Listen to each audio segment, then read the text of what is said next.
Buenos días.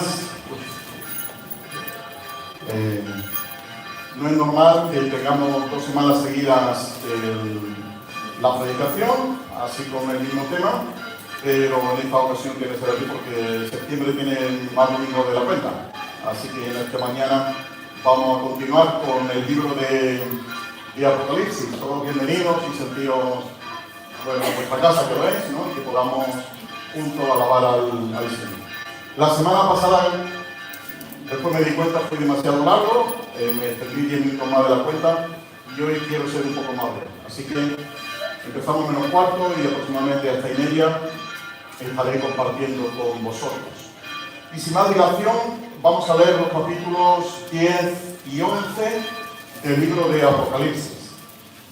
Capítulo 10 y capítulo 11 del libro de Apocalipsis. Dice Juan, continuando con su visión: vi descender del cielo a otro ángel fuerte, envuelto en una nube, con el arco iris sobre su cabeza, y su rostro era como el sol y sus pies como columnas de fuego. Tenía en su mano un librito abierto, y puso su pie derecho sobre el mar y el izquierdo sobre la tierra.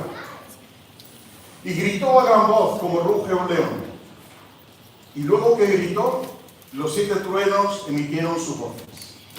Después que los 7 truenos emitieron sus voces, yo iba a escribir y oí una voz del cielo que decía: sella las cosas que los 7 truenos han hablado y no las escribas.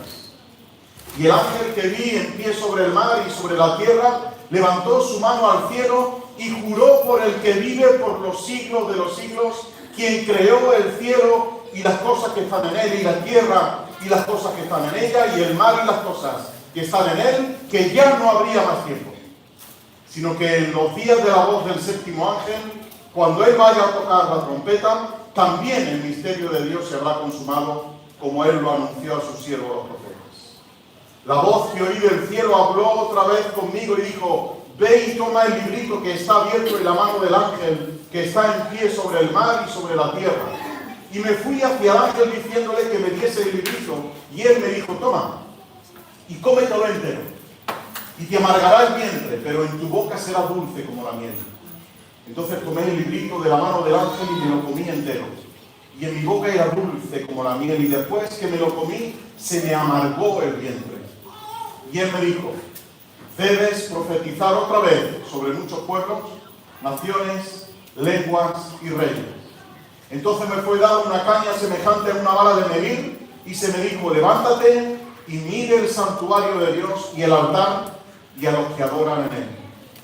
Y el patio que está fuera del santuario, déjalo aparte y no lo miras, porque ha sido entregado a los gentiles, y ellos hollarán la ciudad santa durante 42 meses. Y concederé a mis 2 testigos que profeticen por 1260 días, vestidos de cilicio.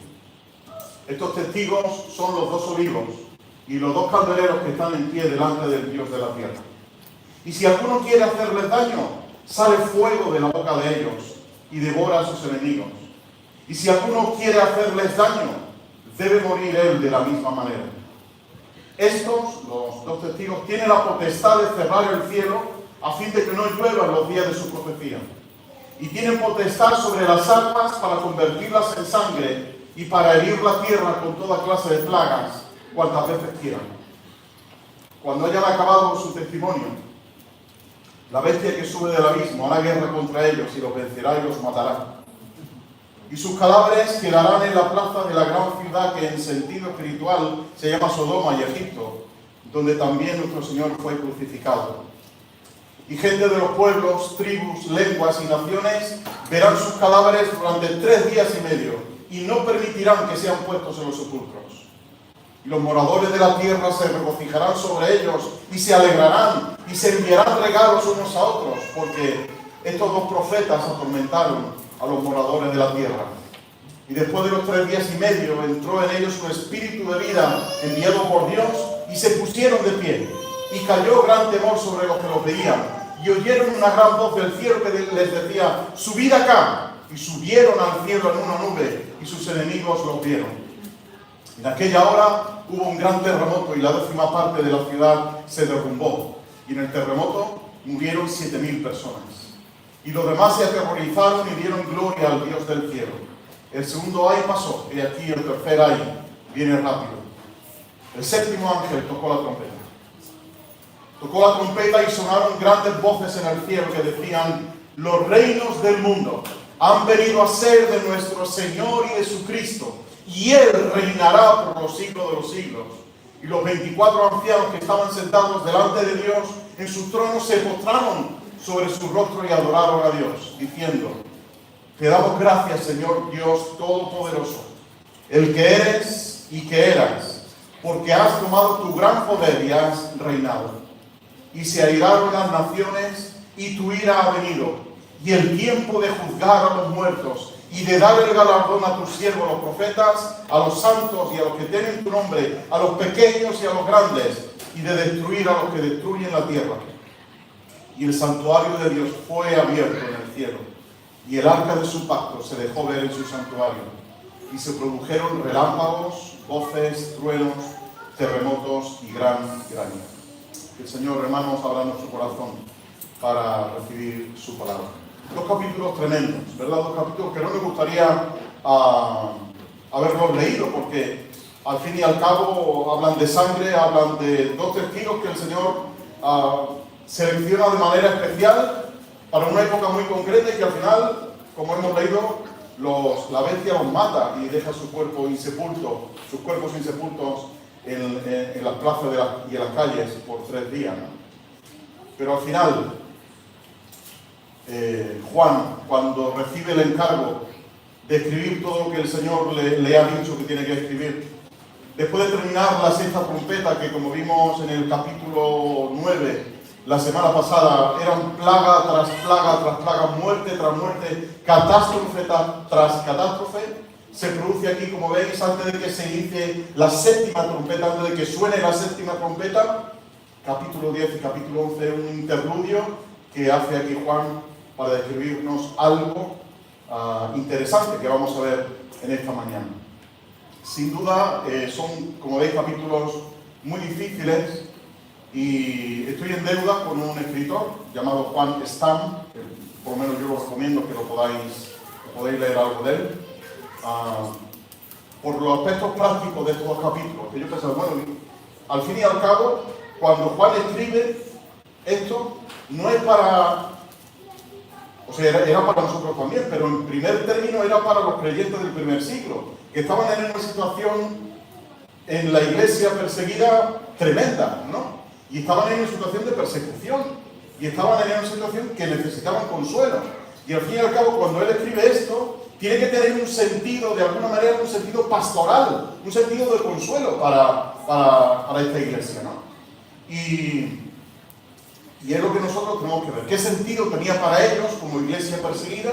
¿Qué significaba el contarle esto a los dos testigos? ¿Qué significa aquel ángel con el librito en la mano? ¿Y qué significa la 7ª trompeta para ellos? Pero también qué significa para nosotros hoy día en el siglo XXI, ¿no? Es decir, ¿qué significaba para Juan de Patmos en el siglo I? ¿Qué significaba para fulanito de tal en la iglesia de Éfeso?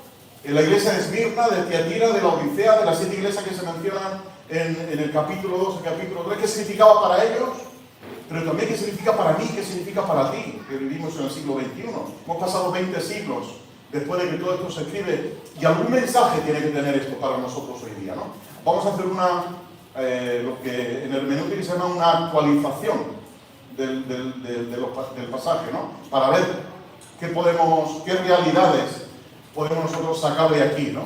Trasladar el mensaje de ayer al mensaje de hoy, trasladar lo que se dijo entonces y que tenga relevancia para nosotros hoy día en el siglo XXI. No me voy a parar en muchos detalles, porque ya hemos comentado mucho acerca del ángel, y es curioso que el Señor use ángeles para todo este tipo de cosas, ¿no? Y echando mano del Antiguo Testamento, Daniel capítulo 12, por ejemplo, tenéis también algo muy parecido, de un ángel poderoso. En este caso, un ángel que dice que tiene un arco iris sobre su cabeza, que venía envuelto en una nube, ¿no?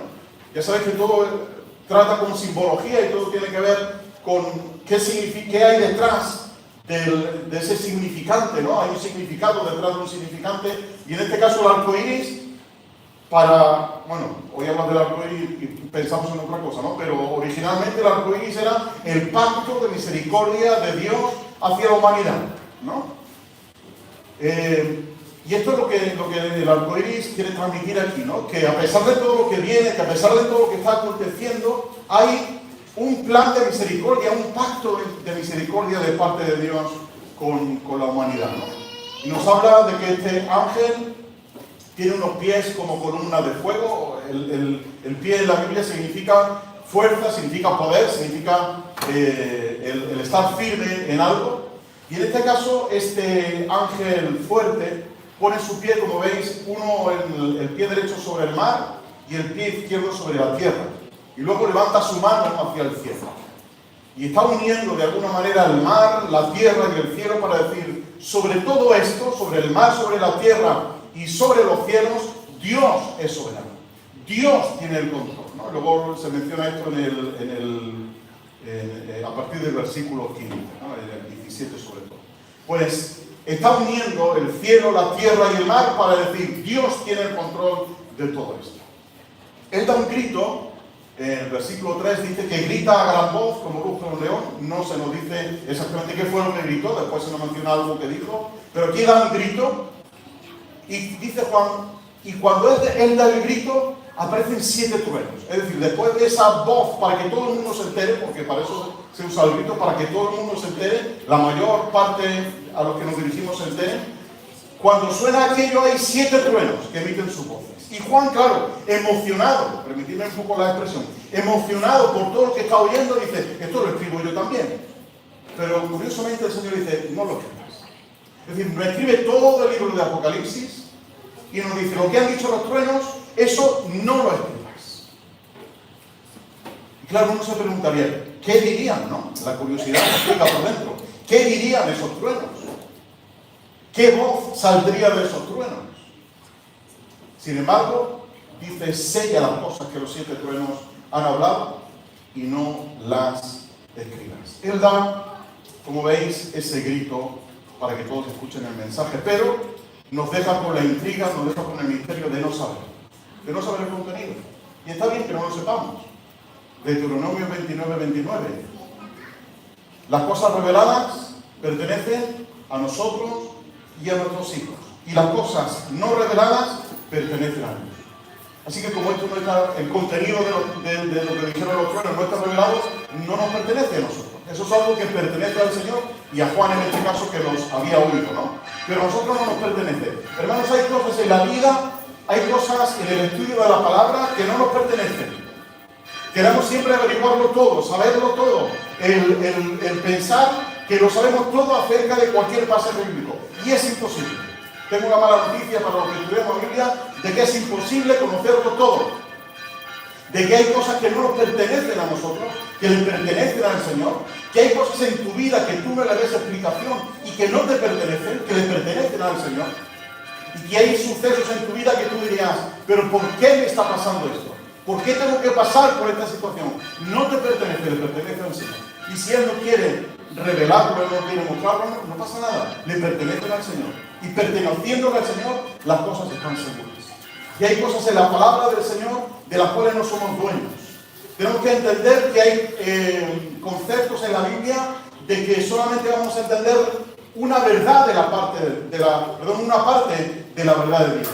Solamente vamos a entender parte de aquello que es infinitamente más grande que nuestra comprensión. Que por mucho que estudiemos, por mucho que averigüemos, por mucho que consultemos a expertos, por mucho que consultemos, no vamos a llegar a comprender la infinitud del pensamiento de Dios. Sin embargo, dice el Señor Jesús, el Espíritu os guiará hacia todas las cosas, el Espíritu os guiará hacia la verdad, el Espíritu os enseñará. Y cuanto más se deja uno llevar por el Espíritu, guiar por el Espíritu, uno indudablemente más aprende.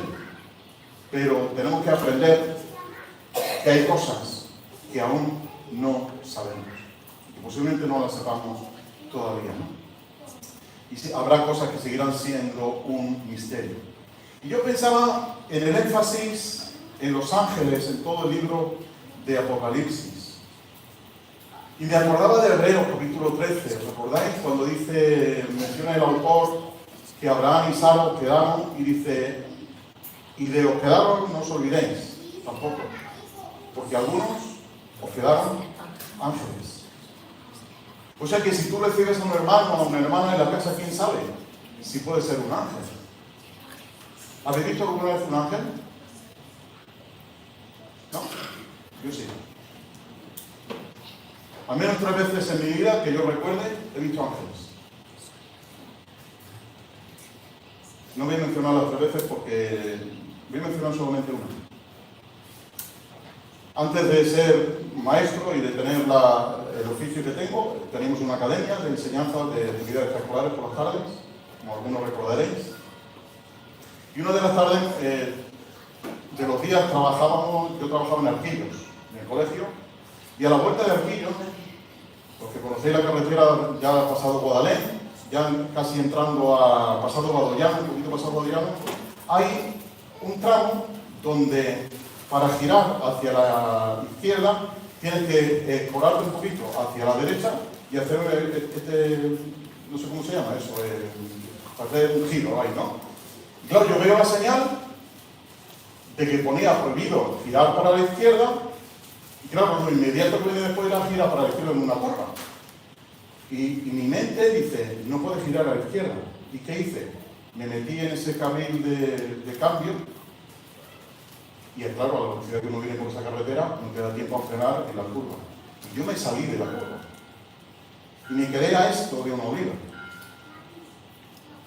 Y de pronto cuando veo que estoy bien, que el coche está bien, veo detrás de mí, en una furgoneta, un hombre con un gancho, sacando el gancho de la furgoneta, pero estoy hablando de segundos, no estoy hablando de minutos, estoy hablando de segundos. Un hombre con un gancho enganchando, me dice, ¿qué te ha pasado? Y ahora el chico no me ha pasado, venga, tira. El hombre me saca de allí, el hombre desaparece y no sé nada más de él. Así te puedo contar 2 o 3 más. Y dirás, bueno, una casualidad. Para mí es un ángel, enviado del Señor para ese momento concreto. Hemos olvidado muchas veces el concepto de Eliseo y Giezi, ¿recordáis? Eliseo y Giezi, cuando Giezi ve, dice, bueno, lo comentaba Manolo el otro día, ¿no? El ejército enemigo nos viene, somos poquitos, y dice, abre los ojos y mira a tu alrededor. Dice que Giezi abrió los ojos y vio a su alrededor millones y millones y millones de seres que venían para estar con ellos y librar la batalla. Son más los que están con nosotros que los que están con ellos, le dijo Eliseo, ¿no? El mundo, hermanos, es mucho más rico de lo que se puede ver en este planeta. Es mucho más grande de lo que vemos. Y el Señor puede ser que envíe ángeles en tu vida en alguna ocasión, para una ocasión especial. Y recordad, como dice también la carta a los Hebreos, que los ángeles son ministradores para los santos. El Señor los tiene allí para cuando necesite enviarte un ángel y cuidar de ti, lo va a hacer. Y recordáis también el versículo, ¿no? El ángel de Jehová acampa alrededor de los que le temen y los defiende. Así que, hermanos, lo decía la semana pasada, los demonios existen. Y ahora repito otra cosa, los ángeles existen. Los ángeles existen. Tampoco nos vamos a andar siempre buscando ángeles por todos lados, pero los ángeles existen. Y cuando sea un momento concreto, Dios va a enviar un ángel a tu vida. Y este ángel hace un juramento. Hace un juramento, versículo 6, levantando su mano al cielo, normalmente levantamos la mano derecha, y jura por el que vive por los siglos de los siglos, quien creó el cielo, a donde él levanta su mano, y las cosas que están en él, el mar, donde el ángel tiene el pie y las cosas que están en él, y la tierra, donde tiene su otro pie y las cosas que están en ella. Y juró que ya no habrá más tiempo, sino que en los días del séptimo ángel, cuando él vaya a tocar la trompeta, lo hemos visto un poquito después, también el misterio de Dios se habrá consumado como él lo anunció a sus siervos los profetas. Dios se compromete a cumplir definitivamente su propósito y su palabra. Y por medio de este ángel jura el ángel por el que vive por los siglos de los siglos, que la palabra de Dios va a cumplir, que el propósito de Dios se va a cumplir, de que el tiempo va a tener un fin, de que la oportunidad va a tener un fin. Y dice el ángel, ya no habrá más tiempo. En el momento en el que los reinos de este mundo vengan a ser de nuestro Señor y de su Cristo, cuando Él asuma completamente el reino, ya no habrá oportunidad de cambio, ya no habrá oportunidad de salvación, ya no habrá oportunidad de volverse al Señor, porque el tiempo se habrá acabado. Y el tiempo tiene sus límites. Y el ángel dice que ya no habrá más tiempo, de que el Señor ya no permitirá que más personas puedan salvarse, porque el tiempo se habrá cumplido. Y cuando el tiempo se haya cumplido, como también recuerda el profeta Isaías, y recuerdan también en el libro de los Hechos, venid al Señor y llamadle en tanto que está cercano, en tanto que se puede, volvamos al Señor, en tanto que el Señor está cerca, acudamos al Señor. Y Dios se compromete definitivamente con esos días finales, con el cumplimiento de todas las cosas, porque ya no habrá dilación. ¿Recordáis en el capítulo 1, versículo 1? Le dice, no lo busquéis, le dice el Señor a Juan, escribe esto y escribe las cosas que deben suceder enseguida. Es decir, que cuando comiencen todas estas cosas, se van a suceder con rapidez. Van a venir una tras la otra. Y cuando llegue el momento final, en el que todo desemboque en que Dios asume completamente el reino de este universo, ya no habrá más tiempo. El tiempo se habrá consumado. Pero dice también que se habrá consumado el misterio de Dios. El llevar la historia a su último fin.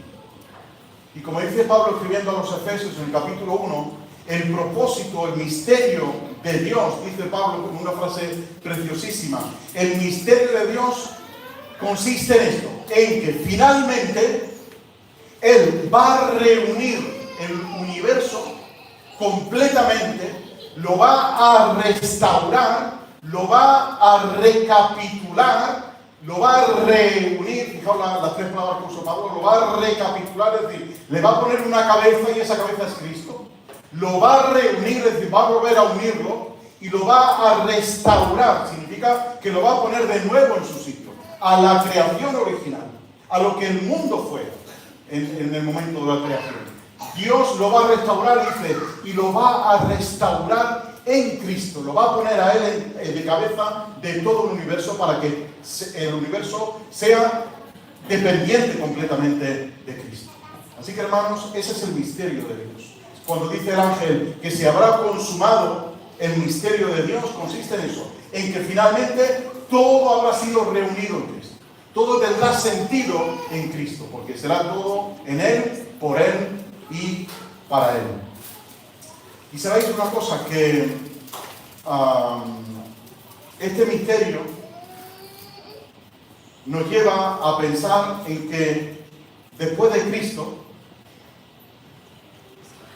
después de que Él viene, muere y resucita, después de ese tiempo, hasta el tiempo final, todos son oportunidades para el hombre. Todos son oportunidades para nosotros. Pero llegará el tiempo en que eso no pueda hacerse. Y cuando semanalmente venimos a la mesa del Señor, no venimos para estar un rato aquí juntos, cantar y qué bien hemos hecho el culto y qué alabanzas tan bonitas. Y bueno, hay que cumplir porque el Señor dijo que esto lo hiciéramos toda la semana, ¿no? Cuando venimos a la mesa del Señor, estamos proclamando la muerte del Señor. Estamos anunciando la muerte del Señor hasta que Él venga. De modo que la mesa del Señor tiene un contenido, si me apuráis, un contenido profético, un contenido de enseñanza, un contenido de evangelización. El proclamar la muerte del Señor. No hay nada mágico en el pan y en el vino, como todos sabéis. Si pensamos que el pan y el vino son algo mágico, estamos cayendo en un error doctrinal de primer orden, ¿no? Igual que han caído otros sectores de la cristiandad, ¿no? Son pan, son vino, pero representan algo tan glorioso como es proclamar la muerte del Señor hasta que Él venga. Así que cuando después empecemos nuestro culto de adoración, de alabanza y de la mesa del Señor, estamos anunciando al mundo que nos quiera escuchar, pero ¿sabéis sobre todo a quién? A principados y potestades de los cielos. Le estamos diciendo, Cristo ha vencido, Cristo ha muerto, Cristo ha resucitado, Cristo con su muerte os ha vencido en la cruz. Y eso es lo que proclamamos desde aquí. Así que estamos, de alguna manera, cuando celebramos la mesa del Señor, estamos confrontando a la gente con una decisión de aceptar a Cristo o de rechazar a Cristo. Porque estos son los últimos tiempos. Los tiempos en los que se puede decidir. Después habrá tiempo en el que ya no se pueda decidir. En el que ya no habrá más oportunidad. Así que aprovecha el tiempo. Aprovecha la ocasión.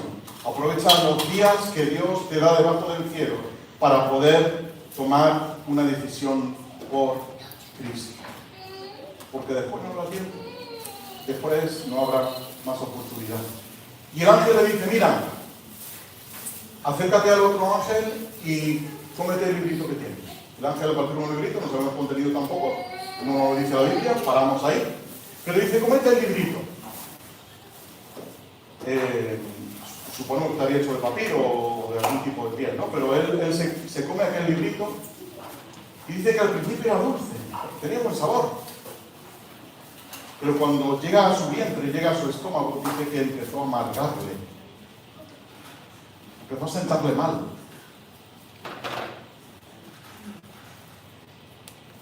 Ese sabor agridulce del mensaje profético. Ese sabor agridulce de que la palabra de Dios es más dulce que la miel que destila el paná, ¿recordáis?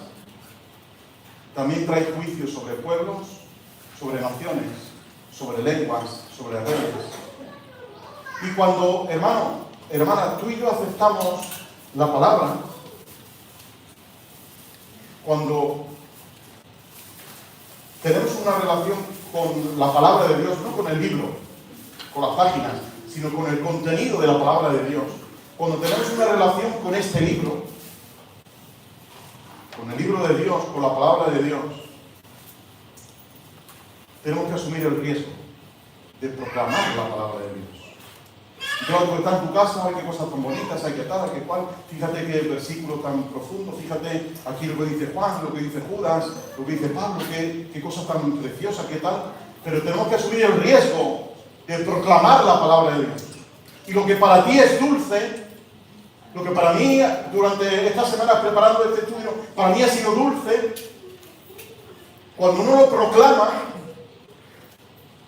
algunas veces se convierte en amargo, porque no nos gusta decir cosas que contiene la palabra de Dios, pero están ahí y puede ser dulce al principio, pero finalmente nos puede producir cierta amargura en nuestro interior, ¿no? Pero sobre todo, como diría un escritor, Xavier Picaza, dice, el libro externo tiene que ser un libro interno. Tenemos que asumir la palabra de Dios, tenemos que digerir la palabra de Dios y tenemos que hacerla nuestra. Y le dice además el ángel, como él lo anunció a sus siervos los profetas, Dios va a cumplir lo que tiene que cumplir. Y le dice después a Juan, y él me dijo, versículo 11, debes profetizar otra vez sobre muchos pueblos, naciones, lenguas y reyes. Juan era un peligro para el Imperio Romano. Los primeros cristianos fueron una revolución para el Imperio Romano. Y fueron tal revolución que les decían estos que trastornan el mundo entero.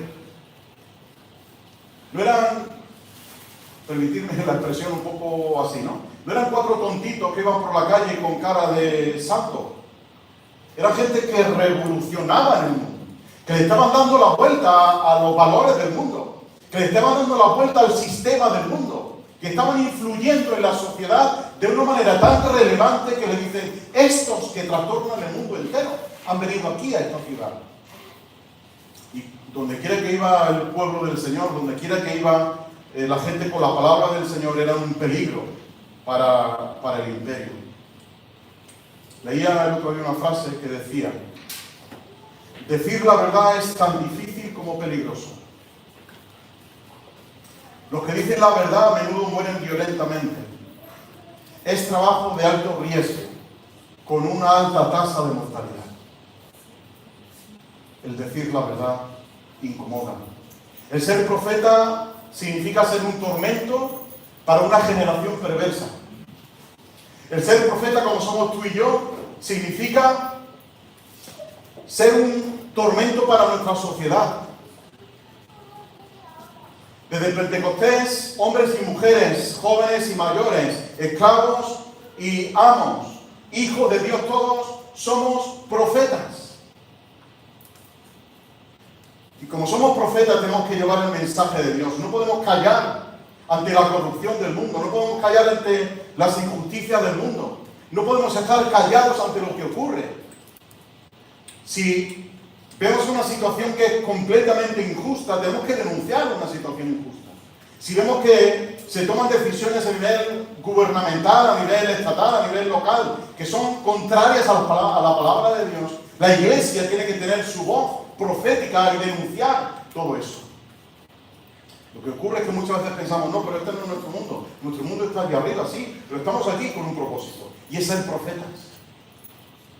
Y hablar contra el aborto, y hablar contra el divorcio a toda costa, y hablar contra la homosexualidad, y hablar contra toda cosa que se oponga a la palabra de Dios. Y hablar, a pesar de que nos cueste asumir ese alto riesgo de proclamar la verdad de Dios.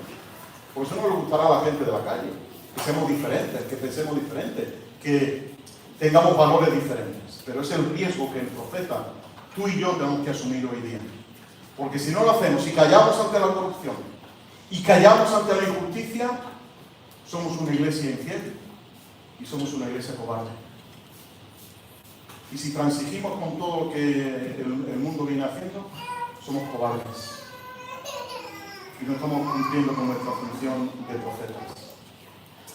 Después le dice el ángel en el capítulo 11, mira, vete y mira el templo, el santuario, más bien, ¿no? Porque no era el templo como tal, sino solamente el lugar santo y el lugar santísimo. El santuario. Y claro, aquí surge la pregunta del millón, ¿no? Es que va a haber un templo, va a haber un tercer templo. Se va a construir un tercer templo. La idea del tercer templo lleva desde el año 1947 rondando en la cabeza de muchos. De rabinos, de judíos ortodoxos, etcétera, etcétera. Y claro, los creyentes nos preguntamos, ¿habrá un tercer templo? ¿Se va a reconstruir un tercer templo? La Biblia no dice nada. La Biblia calla ante eso. No hay indicios, no hay evidencias de que haya un tercer templo. La pregunta es necesario un tercer templo? ¿Hace falta un tercer templo? ¿Es que se va a restaurar algo con el tercer templo? ¿Es necesario que haya ese templo? Y si lo hay, ¿quién lo va a reconstruir? ¿Cuándo lo van a reconstruir? Estaba leyendo anoche precisamente una noticia, por darle una vuelta a esto. Estaba leyendo una noticia del año 2014 de que ya habían preparado todo el mobiliario del templo, un vídeo donde se enseña cómo va a ser el templo por dentro. Claro, no es como lo tenemos ideado en la Biblia, ¿no? Es un mega templo, ¿no? Es una mega construcción. Ya tenían la vaca roja, pero claro, ya han pasado 10 años y la vaca tiene que tener 2 años, así que esa vaca ya no sirve, hay que esperar a otra, ¿no? Porque la vaca tiene que ser de 2 años y 1 mes, concretamente, ¿no? No puede ser de otra edad. Y yo le daba vueltas a esto, ¿no? Y quería ver en la palabra de Dios una evidencia clara, no una suposición, sino una evidencia clara de que iba a haber un tercer templo, ¿no? Y yo pensaba, digo, si de verdad, y es mi pensamiento, no quiero que sea el tuyo, es el mío, si de verdad vemos que es necesario que haya un templo escatológico, la carta a los hebreos no tendría ningún sentido, porque la carta a los hebreos en ningún momento dice que se va a restaurar en ningún momento el nuevo orden de sacrificios. Porque ahora el templo de Dios, ¿quiénes son? Somos tú y yo. Y el que quiera adorar al Señor tiene que hacerlo, ¿cómo? En espíritu y en verdad. No es necesario, no es necesario. Que quizá vaya, no lo sé. Eso le pertenece al Señor, ¿no? No lo sé. Pero no hay indicios en la Biblia que digan que tiene que haber un tercer templo, que se va a reconstruir un tercer templo. De hecho, los propios judíos ortodoxos no se ponen de acuerdo entre ellos. los rabinos no se ponen de acuerdo entre ellos. Están enfrentados y a más, el templo hay que construirlo sobre un lugar. ¿Sabéis dónde, no? Sobre la mezquita de Omar, que no me salía el nombre, la mezquita de Omar, ¿no? Y hay que derrumbar aquello para poner el templo. Y una de las condiciones que tienen los judíos para reconstruir el templo es que se haga en condiciones de paz. Y tal y como está ahora mismo la cosa en Oriente Medio, paz cero. Al contrario, se está complicando mucho más las cosas, ¿no? Pero bueno, esto digo que es simplemente una pregunta que yo me hacía y me contestaba a mí mismo, ¿no? Que quizás estoy equivocado, pues posiblemente sí, pero no quiero que tú lo creas porque no hay una razón en la Biblia que lo afirme, ¿no? Lo curioso para mí es que aquí, en Apocalipsis 11, a pesar de que se le dice que mida el santuario, no se dan las medidas. Dice, toma y mide el santuario. Pero Juan no dice, por el santuario medía tanto y tanto. Luego te va al capítulo 21 y sí, mide la ciudad, y cuando en el 21:16 se menciona eso, dice, la ciudad se halla establecida en cuadro y su longitud es igual a su anchura, y él midió la ciudad con la caña 2.220 kilómetros. Tenéis la ciudad. Y la altura y la anchura son iguales. De alto, de ancho, es una especie de cubo de 2.220 kilómetros por todos los lados, ¿no? Y tampoco se dice, porque dice que mida a los adoradores, a los que adoran en él. Pero el patio, que está fuera del santuario, de forma parte no lo miras. Porque ha sido entregado a los gentiles.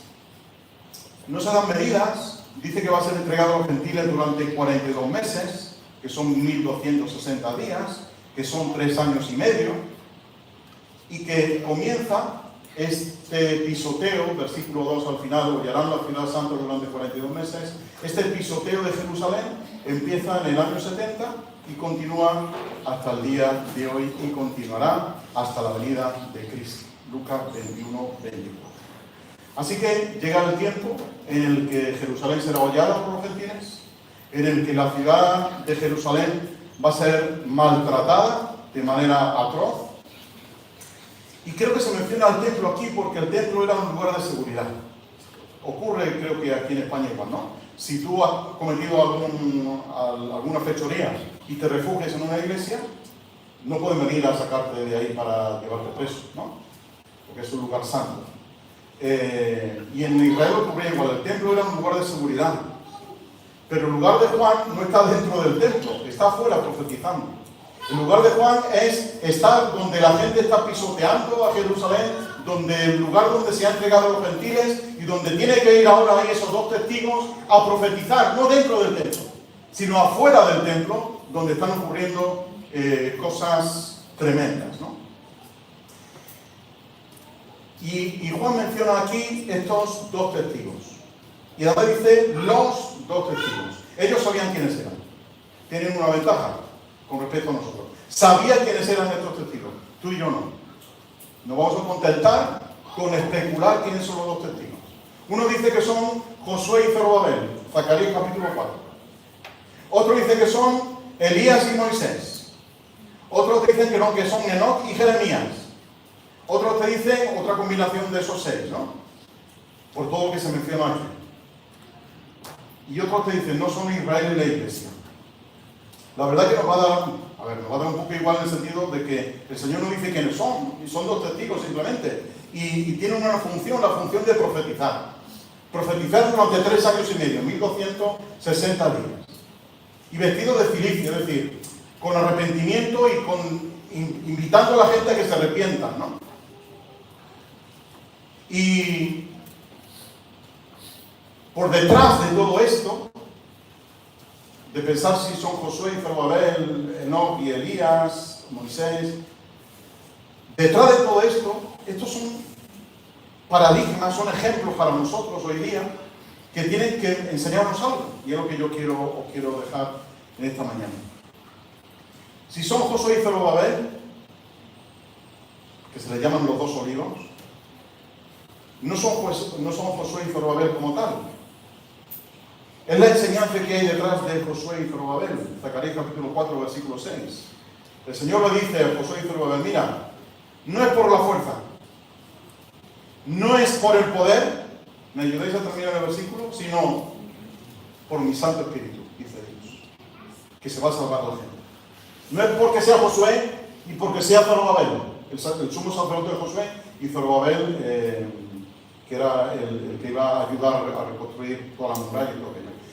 Está hablando de que no es por ellos, es por mi espíritu, dice Dios.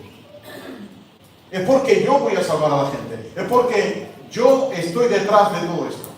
Nos está hablando al fin y al cabo de la fuerza del Espíritu de Dios en la historia. Y tú y yo, hermanos y hermanas, somos herederos de estos antiguos héroes de la fe. De gente que sale a la calle, que va a su lugar de trabajo, que va a su casa, que va con su familia, que va donde quiera que cada uno estemos. Y no vas por tu fuerza y vas por tu poder, sino por el Espíritu de Dios. Para hacer tu trabajo. Porque hacer tu trabajo es un testimonio también a los demás.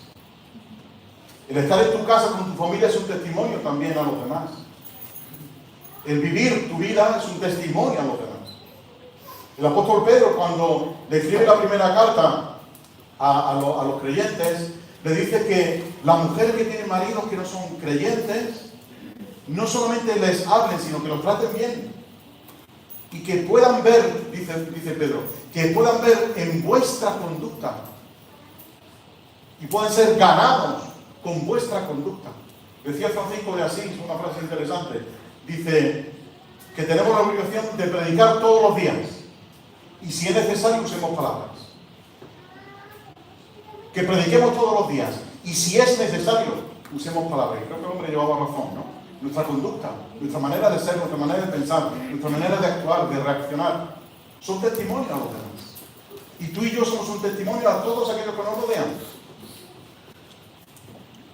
Al que pasa por la puerta, al que viene a la iglesia a hacer cualquier obra, cualquier cosa de colgar un cuadro, a quien sea, a todo el que venga, a todo el que venga al banco de elementos, a todo el que venga a la iglesia un domingo, a todo el que pase por la puerta, tenemos que ser un testimonio para ellos. Porque somos profetas, y no por tu fuerza, no por tu poder, sino por su Santo Espíritu, dice Dios. La duración del ministerio profético de estos dos testigos va a durar 1260 días, 3 años y medio, 42 meses, lo mismo que el tiempo del pisoteo que se hará sobre Jerusalén, que va a ser convertida en una ciudad asesina. Eso convirtió, en una ciudad asesina de profetas, dice el Señor. Apedreas a los profetas y a todos estos son enviados. Que se le compara después con la prostitución de Babilonia, que se le compara con Egipto. Es decir, que Jerusalén, la Santa Jerusalén, como se le suele llamar, no es tan santa. El lugar que sorprendía a los discípulos, ¿recordáis, Señor? Mira qué piedras, mira qué templo. ¿Recordáis las palabras del Señor? En 3 días, esto se vendrá abajo. Y así se cumplió. En el año 70, Jerusalén fue completamente destruida. Dejó de existir como ciudad. Era cueva de chacales, era cueva de zorros. Y la misión profética de estos dos testigos era un juicio de maldad contra las fuerzas, era un juicio contra la fuerza de maldad de su tiempo. Y nuestro testimonio, hermanos y hermanas, no es solamente palabras, es acción. Y es acción hasta la muerte. ¿Recordáis las palabras que se le dijeron a la iglesia en el capítulo 2 de Apocalipsis? Sé fiel hasta la muerte. Y yo te daré la corona de la vida. No significa que seas fiel hasta que ya seas viejito y ya el Señor te lleve. Que sí, que también lo es. Pero ser fiel hasta la muerte, aunque tengas 40, 50 años y seas perseguido por causa del Evangelio, ser fiel hasta la muerte que te va a venir. Y yo te daré la corona de la vida. Así que nuestro testimonio, hermanos, es un testimonio profético, rechazando toda idolatría, rechazando todo aquello que quiere ponerse en lugar de Dios, denunciando la idolatría de nuestra época, que no son solamente los santos que sacan por la calle paseándolos no sé cuántas veces al cabo del año, sino denunciar toda idolatría política, toda idolatría económica, toda idolatría social que se levanta con cualquier pensamiento que se pone por encima de Dios. Esa es nuestra misión, denunciar eso. Pero estos testigos lo hicieron, y lo hicieron de manera tan maravillosa, lo hicieron de manera tan espectacular y tan sobrenatural, pero al final dice, versículo 7, que cuando hayan acabado su testimonio, la bestia que sube del abismo, la guerra contra ellos, los vencerá y los matará.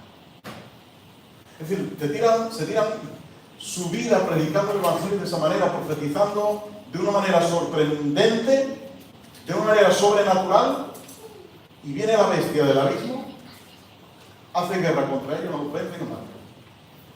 Y uno pensaría, pues menudo desastre, ¿no? Menudo final.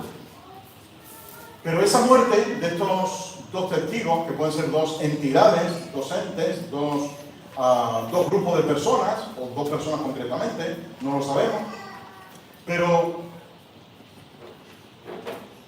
vencerlos y matarlos y dejar sus cadáveres, versículo 8, en la plaza de la gran ciudad. Ahí en medio, que lo vean todos. Claro, hoy diríamos, eso no se hace, ¿no? Eso es una humillación para un difunto, indudablemente. Lo era entonces y lo es ahora. El dejar a una persona con el cuerpo insepulto era decir, te he derrotado y tienes una humillación de ignominia tremenda, ¿no? En el sentido de que se decía en la antigüedad que el cuerpo que no era sepultado no iba a recibir la vida en el más allá. Eso se pensaba en el Antiguo Oriente, ¿no? Que si tu cuerpo no era puesto en un sepulcro, tú no tenías vida en el más allá. Y lo que hacen estos precisamente es matarnos y dejarnos. Ya no lo hace la bestia, ahora son los hombres y mujeres del mundo los que dejan a los cuerpos insepultos allí en medio de la ciudad. Y no es difícil imaginarse esto, porque lo vemos a diario en las noticias, ¿verdad? De cómo apalean a uno, y ahora el 7 de octubre se celebrará el aniversario de esa masacre que ocurrió en Israel, ¿no? De ver los cuerpos tendidos por las calles y los dejan que se pudran. Y no 3 días y medio, sino 4 y 5. Y la muerte de estos testigos va a ser una noticia mundial. Porque por fin se han librado de ellos. Versículo 10. Los moradores de la tierra se regocijarán sobre ellos, se alegrarán de que los han matado y se enviarán regalos unos a otros. Alguien lo llamaba esto una Navidad satánica. La Navidad nos compartimos regalos, ¿verdad? Pues cuando estos dos testigos mueran, que puede ser 2 personas o pueden ser 2 grupos de personas, Israel y la Iglesia, cuando ellos sean perseguidos y la bestia los quite del medio, va a haber una noticia mundial, es decir, por fin nos hemos librado de estos 2 tormentos. Porque estaban atormentándonos continuamente, estaban atormentando a los moradores de la tierra. Y no es difícil pensar hoy día que ocurre algo en, pongamos, Jerusalén, y en los segundos todo el mundo se ha enterado de lo que ha pasado. ¿Sí o no? Tenemos Twitter, tenemos Instagram, tenemos Internet, y en un momento te enteras de lo que ha pasado en cualquier parte del mundo. Y no es difícil pensar que cuando eso ocurra, que va a ocurrir, que cuando eso ocurra, todo el mundo se entere.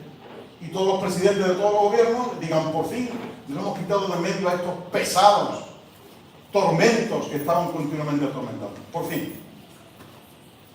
Pero después de 3 días y medio, versículo 11, entra en ellos un espíritu de vida. ¿Os recuerda esto Ezequiel capítulo 37? Lo hemos recordado aquí. Días de Ezequiel también llegan. Los huesos se llenan de piel. Recordáis aquella escena, ¿verdad? Y dice que finalmente Dios sopló espíritu de vida sobre ellos, sobre aquellos huesos, y en este caso también sopla el espíritu de vida, lo envía por Dios y se ponen de pie, y todos los que lo veían tuvieron gran temor.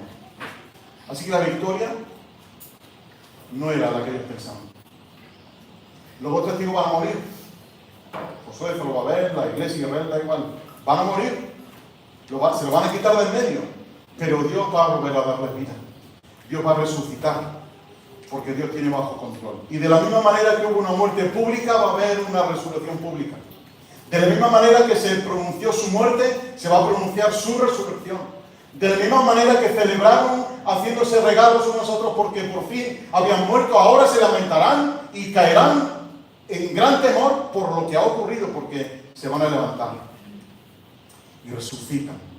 Y en esa batalla de exterminio que la bestia va a hacer contra ellos, esa oposición de las fuerzas diabólicas que van a ser contra estos dos testigos, Dios lo va a reivindicar, resucitándolos. Sea quienes sean, Dios los va a resucitar. Y acabo el paréntesis que Juan hace. Nos ha dejado con la intriga en el capítulo 6, la sexta trompeta, todo lo que ha ocurrido con aquellos caballos que tenían poder en su boca, en sus colas, y de pronto nos interrumpe y ahora dice, ahora viene la séptima trompeta. ¿Queréis escucharla? La séptima trompeta. Pensamos quizá en una calamidad, pensamos en algo peor que lo que ha venido, en terremotos.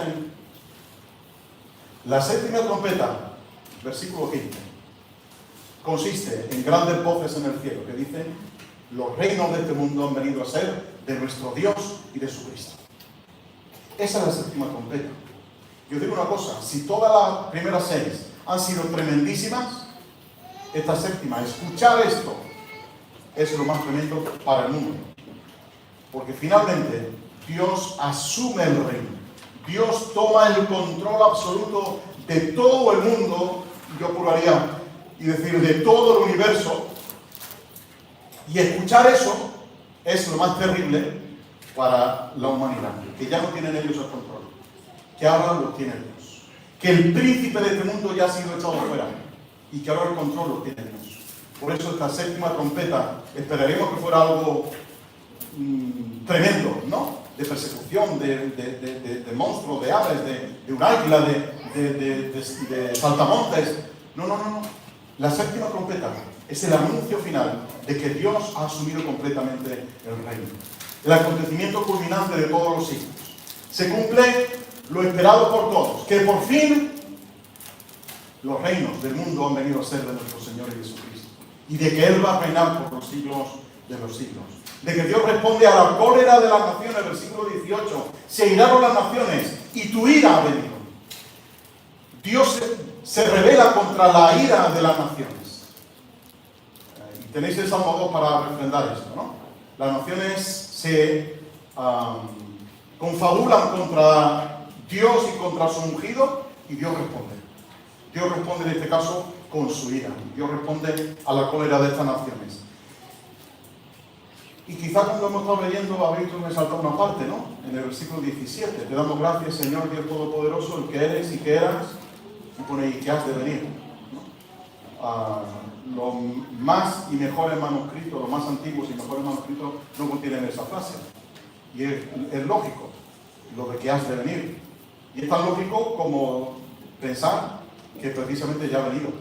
Es que ya está ahí. Ya no es que no va a venir. Dicen ellos que ya ha venido. Por lo tanto, el que eres y el que eras y el que ya está aquí, porque has tomado tu gran poder y has reinado. Ahora asume el reino, ahora recompensa a los suyos, versículo 18, muestra su ira para las naciones, pero es tiempo de dar el galardón a tu siervo. ¿Recordáis luego, creo que en el capítulo 22 de Apocalipsis, dice el Señor: he aquí que vengo pronto y mi galardón conmigo para recompensar a los justos, ¿no? Es decir, que Dios va a recompensar a su pueblo, dice aquí, a tus siervos los profetas, a los santos, a los que temen tu nombre. Piensa si eres tú uno de ellos. ¿Temes el nombre del Señor? ¿Amas al Señor? ¿Eres pequeño? ¿Eres grande? ¿Eres un siervo del Señor? ¿Eres un santo del Señor? Si es así, te espera tu galardón. Y todos vamos a recibir un galardón en el cielo. ¿Sí? El mayor galardón, ¿sabéis cuál es, no? El ver al Señor cara a cara. Eso va a ser lo más bonito de todos. Da igual las calles de oro, da igual el río de cristal, eso casi va a dar igual. Lo más bonito va a ser ver al Señor cara a cara. Como dice la canción esa de cara a cara, ¿no? Lo demás va a dar todo igual. El galardón va a pasar a un segundo plano, porque lo importante es ver al Señor.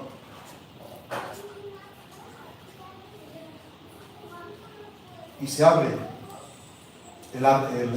dice el versículo 19, se abre el santuario de Dios. El santuario de Dios era el lugar de la presencia de Dios. Y aquí se abre el santuario, la completa gloria de Dios, la completa manifestación de la presencia de Dios con su pueblo. El arca del pacto, que representaba precisamente la presencia de Dios entre su pueblo, ahora se deja ver en el santuario. Y cuando eso ocurre, la presencia de Dios llena la tierra con su gloria. Lo llena completamente con su gloria. Y cuando eso ocurre, dice Juan, se producen relámpagos, voces, truenos, terremotos, gran granizo. No era el silencio del capítulo 8, es el silencio por media hora, ¿no? Es trueno, voces, relámpagos, terremoto, gran granizo. Es la presencia de Dios que ha venido por fin a habitar en la humanidad. Por eso Apocalipsis no sigue un orden cronológico, porque si no este sería el final. Después Juan retoma y vuelve sobre lo que ha dicho y amplía todo lo que nos ha dicho. Si no, aquí acabaría el libro de Apocalipsis, ¿no? Pero Juan después nos va a ir ampliando algunas cosas.